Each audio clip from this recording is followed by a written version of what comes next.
ومن يضلله فلا هادي له ونشهد أن لا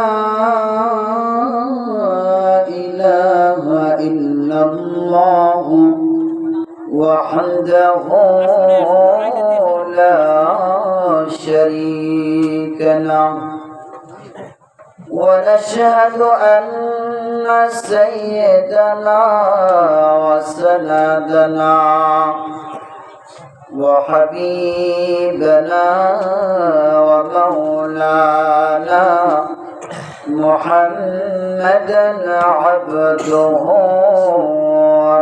ورسوله الذي أرسله بالحق بشيرا ونذيرا وداعيا إلى الله بإذنه وسراجا منيرا أما بعد فأعوذ بالله من الشيطان الرجيم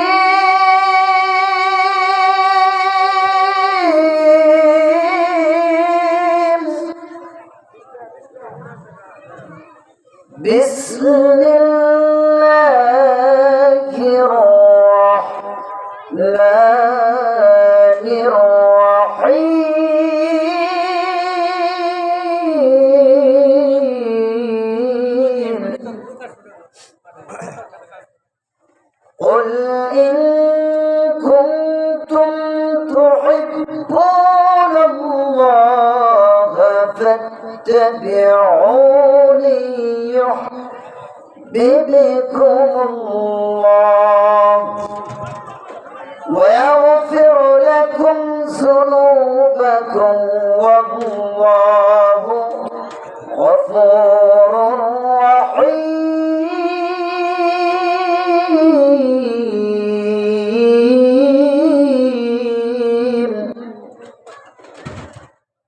وقال النبي صلى الله عليه وسلم لا يؤمن أحدكم حتى أكون أحب إليه من ولده ووالده والناس أجمعين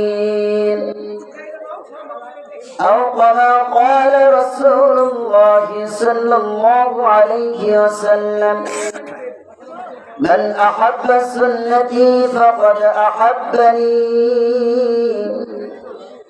ومن أحبني كان معي في الجنة إن الله وملائكته يصلون على النبي يا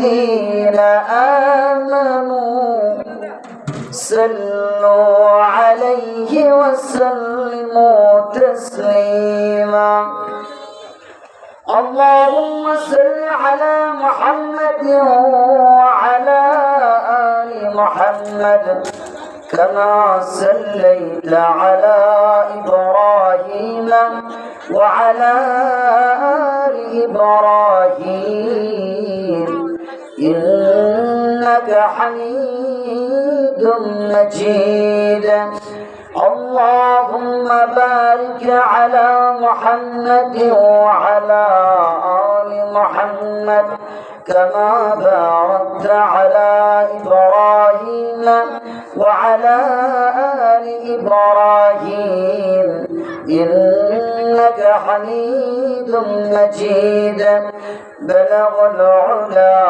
بكماله كشف الدجى بجماله حسنت جميع خصاله صلوا عليه के बहल दिवस राते दक्षिण हिमेल बायु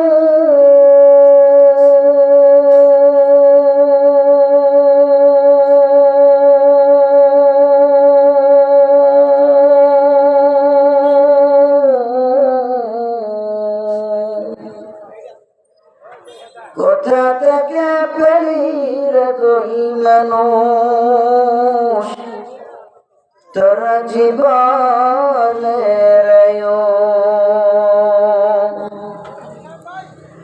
মাঠের পারে গে বিশাল শস্য শ্যামল সবি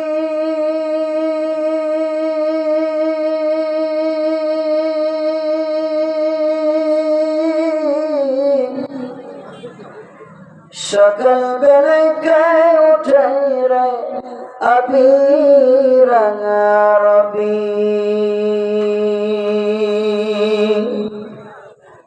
माथा बरई के दिल रे शस्य पूरा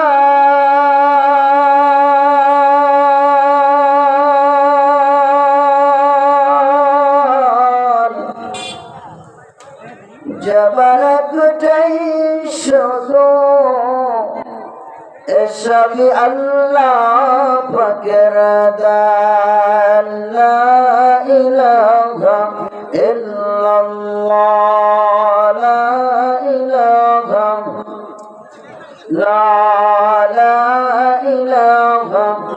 इल्लल्लाह ला इलाहा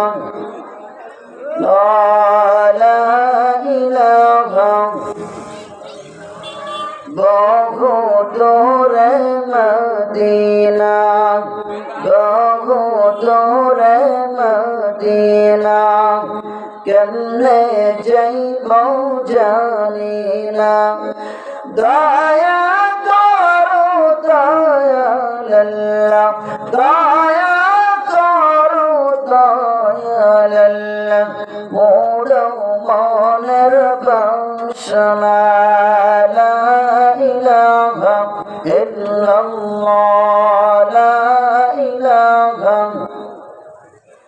नौका चले ना मजीसरा रिक्शा चले ना चलक सरा विमान चले ना पायलट सरा दुनिया चले ना अल्लाह सरा ला इलाहा इल्लल्लाह ला इलाहा इल्लल्लाह ला इलाहा ला इलाहा ला इलाहा इल्लल्लाह मुहम्मदुर रसूलुल्लाह सल्लल्लाहु अलैहि वसल्लम। महान मालिकेर दरबारे लक्ष कोटी शुक्र सजद যে আল্লাহ পাক রব্বুল আলামিন আজকে মুসলিমাবাদ দক্ষিণপাড়া কেন্দ্রীয় কবরস্থান ও ঈদগাহ মাঠের উদ্যোগে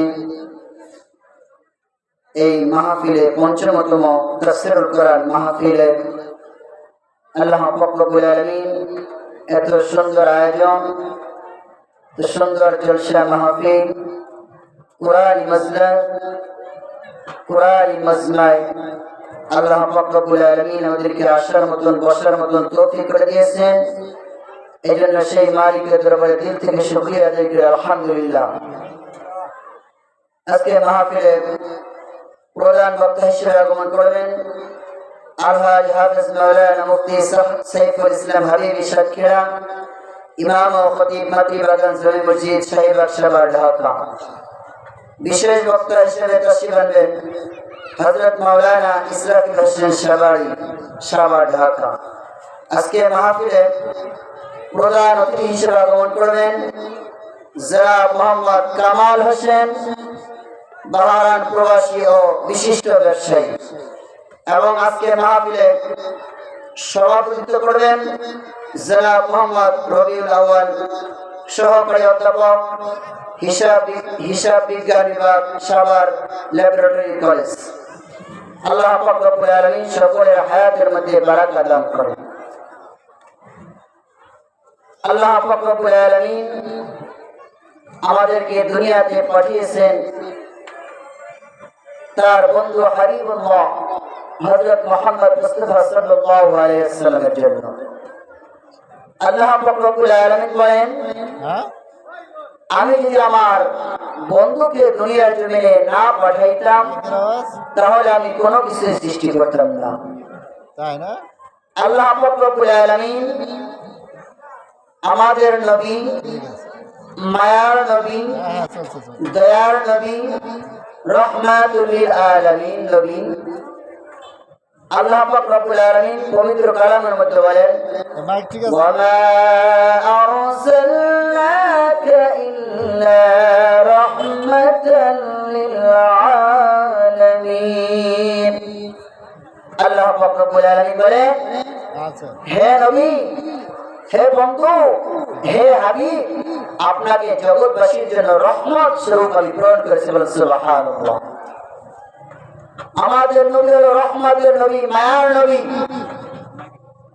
এজন্য তো বলা হয় রহমাতুল লিল আলামিন নবী, রহমাতুল লিল আলামিন নবী, কোরআনে প্রমাণ।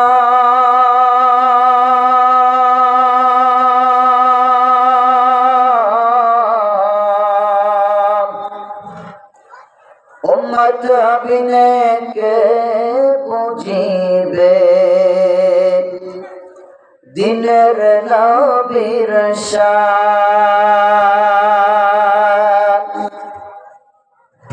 নবী আমার মদিনারি বুলবুল,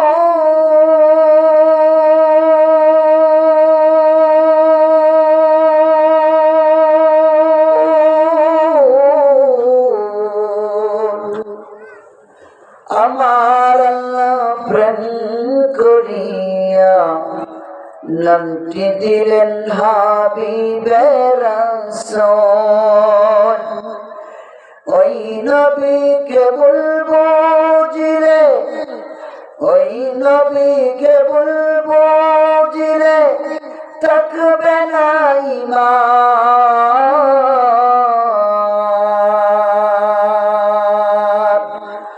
আমার আল্লাহ প্রেম করিয়া নামটি দিলেন হাবিবে রাসূল। রহমাতুল লিল আলামিন নবী, রহমাতুল লিল আলামিন নবী, কোরআনে প্রমাণ। আমার আল্লাহ প্রেম করিয়া নামটি দিলেন হাবিবে রাসূল।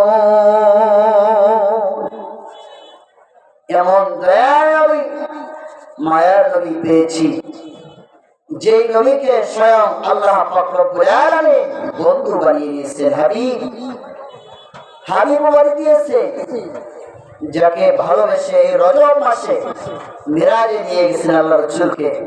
এটা হলো রজব মাস, যে আল্লাহ রাসূলকে রজব মাসের মধ্যে মিরাজে নিয়ে যাওয়া হয়েছে। অন্য কোন নবীকে ডাইরেক্ট আল্লাহর সাথে সাক্ষাৎ করানো হয় নাই, কিন্তু আমরা এমন একজন মায়ার নবী পেয়েছি, দয়ার নবী পেয়েছি, যে নবীকে স্বয়ং আল্লাহ পাক রব্বুল আলামিন এই রজব মাসে মিরাজে নিয়ে নিজে সাক্ষাৎ করিয়েছেন। সুবহানাল্লাহ। এই দিদার আর কোন নবী পাইনি, স্বয়ং আমাদের নবী হাবিবে কিবরিয়া হযরত মুহাম্মদ রাসূলুল্লাহ সাল্লাল্লাহু আলাইহি ওয়াসাল্লাম আল্লাহর সাথে সাক্ষাৎ করেছেন, দেখা করেছেন। এজন্য আমরা কিন্তু যেমন সেমন নবীর উম্মত না, যে নবীর উম্মত হওয়ার জন্য অন্যান্য নবীর উম্মত তারা আফসোস করেছে। মুসা নবী আল্লাহকে ডাক দিয়ে বলে, আল্লাহ, আপনি যদি আমাকে নবী না বানান, যদি মুসা নবীর হযরত মুহাম্মদ মুস্তাফা সাল্লাল্লাহু আলাইহি ওয়াসাল্লামের উম্মত বানাইতেন তাহলেই তো আমি সৌভাগ্যবান হতাম। তাহলে কেমন নবী পেয়েছি আমরা? আমাদের নবী এমন দয়ার নবী, মায়ার নবী। শুধু আল্লাহ রাসূলকে আল্লাহই ভালোবাসে না, গাছে আল্লাহ রাসূলকে ভালোবাসে। জীবিত গাছ না, মৃত গাছ আল্লাহ রাসূলকে ভালোবাসে। পাহাড় আল্লাহ রাসূলকে ভালোবাসে। দুনিয়ার সব কিছু আল্লাহ রাসূলকে ভালোবাসে। আল্লাহ রাসূলের মধ্যে সুন্দর, এত সৌন্দর্য আল্লাহ পাক রব্বুল আলামিন আর কাউকে দেন নাই। বলা হয় ইউসুফ নবী সুন্দর, কিন্তু সাদা সুন্দর। আর আমার নবী, দয়ার নবী, মায়ার নবী এমন সুন্দর, যার চেহারার দিকে তাকালেই মায়ায় পড়ে যেত, কাফিররা মুসলমান হয়ে যেত। এমন মায়ার নবী, দয়ার নবী, যার চেহারায় তাকালেই শুধু মায়ার ভালোবাসা, মহব্বত। যে আল্লাহ রাসূলের বরকত, আল্লাহ রাসূল হলো আমাদের জন্য বরকত, রহমত। বরকত কেমনে? যে হালিমাতুস সাদিয়া আল্লাহ রাসূলের দুধ মাতা, যে ওই সময় ছিল হলো যে যারা মদিনার শিশু ছিল তাদেরকে তায়েফের লোকেরা দুধ পান করার জন্য নিয়ে যেত। কারণ দুধ পান করাইলে তাদেরকে অর্থ দেওয়া হইতো, টাকা দেওয়া হইতো। এই জন্য মদিনা থেকে শিশুদেরকে নিয়ে যাওয়া হইতো দুধ পান করার জন্য। হালিমাতুস সাদিয়া তিনিও আসলেন একটা শিশু নেওয়ার জন্য, কিন্তু তার আরোহীটা, সাওয়ারিটা এত দুর্বল ছিল যে তার কোনো শক্তি ছিল না। আর অন্যান্য যারা তার সাথী ছিল, সঙ্গী ছিল, তাদের সাওয়ারিটা ছিল অনেক শক্তিশালী। একই সাথে রওনা দিয়েছে, কিন্তু হালিমাতুস সাদিয়া রাদিয়াল্লাহু তাআলা আনহা তার সাওয়ারিটা দুর্বল হওয়ার কারণে পিছনে পড়ে রয়েছে। আর অন্যান্য সাথীরা তারা চলে গেছে। চলে যাওয়ার পরে তারা শিশু নিয়া, সন্তান নিয়া তারা ফিরে আসতেছে। হালিমাতুস সাদিয়া রাদিয়াল্লাহু তাআলা আনহা দেখতেছে যে সে মাত্র যাইতেছে। তখন তার সঙ্গীরা বলতেছে, ও হালিমাতুস সাদিয়া, এখন যে লাভ নাই, কারণ যত শিশু ছিল আমরা নিয়ে আসছি, এখন আর কোন শিশু নাই, একটা এতিম শিশু আছে, যার কোন লাভ নাই। তখন হালিমাতুস সাদিয়া বলতেছে, তাহলে তো দেখার দরকার, তো কষ্ট করে আসছি, দেখি। হালিমাতুস সাদিয়া যখন সেই দুর্বল সাওয়ারিটা নিয়ে যখন চলে গেলেন, চলে যাওয়ার পরে যখন আল্লাহ রাসূলকে দেখতে পেলেন, আল্লাহ রাসূলের চারদিকে তাকায় রইলেন। আল্লাহ রাসূলের চারদিকে তাকায়া তার মনের মধ্যে একটা মায়া এসে গেল, মহব্বত। হালিমাতুস সাদিয়া তাকায় রইলেন চেহারার দিকে। হালিমাতুস সাদিয়া চিন্তা করতেছে, এমন সুন্দর আমার জীবনেও তো কখনো দেখি নাই। এই শিশুটাকে তো আমার নিয়ে যেতেই হবে, এই শিশুটাকে নিতে হবে, স্বামীর কাছ থেকে অনুমতি নিতে হবে। স্বামীকে যায় বলো, আমার প্রাণের স্বামী, আপনি আমাকে অনুমতি দেন, এই শিশুটাকে আমি নিয়ে যাব। স্বামী বলে, ওগো স্ত্রী, তোমার তেমনি তো একটা সন্তান আছে আব্দুল্লাহ নামে, সেটাকে তুমি দুধ পান করাইতে পারো না, আবার এতিম শিশুটাকে নিয়ে কি করবা? বলে, ওগো স্বামী, এই চেহারার মধ্যে একটা মায়া, কেমন মায়া ভালোবাসা কাজ করে, কেমন মায়া যেন কাজ করে। এই শিশুর মুখে আমার কেমন যেন ভালোবাসা কাজ করে, মহব্বত কাজ করে। আপনি যদি অনুমতি দেন, এই শিশুটাকে নিয়ে যাও। স্বামীর কাছ থেকে অনুমতি নিয়া হালিমাতুস সাদিয়া যখন শিশুটিকে আমাদের নবী হযরত মুহাম্মদ মুস্তাফা সাল্লাল্লাহু আলাইহি ওয়াসাল্লামকে যখন কোলে নিলেন, কোলে নেওয়ার সঙ্গে সঙ্গে হালিমাতুস সাদিয়ার বুকের স্তনে দুধ ছিল না। আল্লাহ রাসূলকে কোলে নেওয়ার সঙ্গে সঙ্গে এমন বরকত শুরু হয়ে গেছে, এমন বরকত শুরু হয়েছে, সঙ্গে সঙ্গে স্তনটা দুধে ভরপুর হয়ে গেছে। আল্লাহ রাসূলের স্পর্শ লাগার কারণে বরকত শুরু হয়ে গেছে। বরকত হালিমাতুস সাদিয়া যার শরীরটা দুর্বল ছিল, সকলের পিছনে পড়ে ছিল, সকলের পিছনে প্রবেশ করছে। কিন্তু যখন আপনার আমার মায়ার নবী দয়ার নবীকে যখন সেই সাওয়ার উপরে উঠাইছে, উঠানোর সঙ্গে সঙ্গে এমন শক্তিশালী হয়েছে, তার সাথে সাথে সঙ্গীরা যারা বাচ্চা নিয়ে আগে আগে রওনা করছে আল্লাহ রাসূলকে সেই সাওয়ারিতে উঠানোর জন্য, সঙ্গে সঙ্গে এমন শক্তিশালী হয়ে রয়েছে তার সাথী সঙ্গীরা যারা তার আগে রওনা করে সামনে গিয়েছিল, সে সওয়ারির মধ্যে আল্লাহ পাক রব্বুল আলামিন এমন শক্তি দিয়ে দিয়েছে, ওই সাথী সঙ্গীরা যারা হালিমাতুস সাদিয়াকে পিছে ফেলে যারা সামনে চলে গিয়েছিল, তাদেরকে পিছে ফেলে হালিমাতুস সাদিয়ার সওয়ারি সামনে চলে গেছে। সবাই বাবা কি রে, হালিমাকে রেখে আসলাম পিছনে, সকলের পিছনে, কি আশ্চর্য কাহিনী! সে হালিমার সওয়ারি আমাদের আগে চলে যায়, কারণটা কি? তারা অবাক হয়ে গেছে। তারা ভাবছে যে মনে হয় তার সওয়ারিকে কিছু খাওয়াইছে, শক্তিশালী কিছু খাওয়াইছে, এই জন্য তার এত শক্তি। বাড়িতে যাওয়ার পরে হালিমাতুস সাদিয়াকে বলতেছে, ও হালিমা, তোমার সওয়ারিকে তুমি এমন কি খাওয়াইলা যে তুমি আমাদের পিছনে ছিলা, কিন্তু দেখি তুমি আমাদের সামনে চলে গেলা দৌড়ায়া, তোমার সওয়ারি আমাদের সামনে চলে আসলো, আমাদের আগে তুমি বাড়িতে পৌঁছে গেলে, কারণ কি? এটার কি রহস্য? বলে কোনো রহস্য নাই, কোনো কিছু শক্তিশালী কিছু খাওয়াই নাই, এটা হলো এই বাচ্চাটার বরকত। আল্লাহ রাসূলকে নেওয়ার পরে ভাগ্যের চাকা খুলে গিয়েছে।